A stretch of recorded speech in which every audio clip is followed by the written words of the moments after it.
programs. I went through a period of struggle with my faith towards the end of my marriage, my first marriage, and after my divorce. Through my entire life, I was this devout member of the church. As you know, miracles brought my family to the church, and I'd always had a strong testimony of Jesus Christ. During that time, I really struggled with some aspects of my testimony and the church history. I remember after being divorced for 2 years, I met and married my husband, Ryan, who happened to be 38 and single. And I felt like I'd won the lottery. I never thought I'd find love again or have the opportunity to have more kids. And there he was, this faithful, humble man. I think he's pretty handsome too. And before we got married, we were going to the temple, aiming for like once a month, which really means like every, I don't know, month or 2 or 3, depending on the month. I remember it was February of our first year of marriage. So we barely been married 6 months. We hadn't been sealed because we met April 30th, got married August 8th, and we had to wait to be sealed in those days. I had to wait for divorce cancellation, all of that. But anyway, we were fighting a lot. Ryan had this really beautiful inspiration. He said, what if we tried going to the temple once a week? Honestly, we were both desperate to keep our marriage intact for different reasons.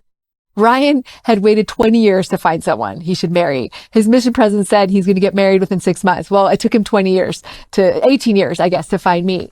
I'd been through a painful divorce. I'd been married for 13 years, and I was so desperate to make this marriage work.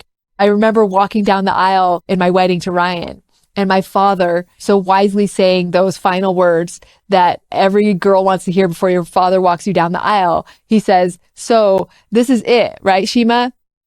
And I'm like, ouch.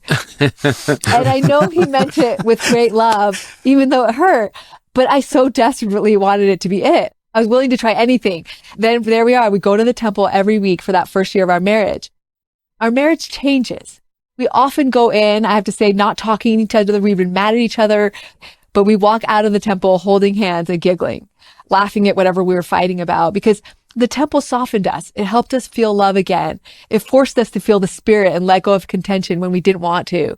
We had this eternal perspective that we wanted when we left, that we didn't when we came in. And there were so many blessings that we saw from going to the temple regularly. After a number of years attending weekly, we've now been married almost 10 years. I have to say it's changed us in so many ways.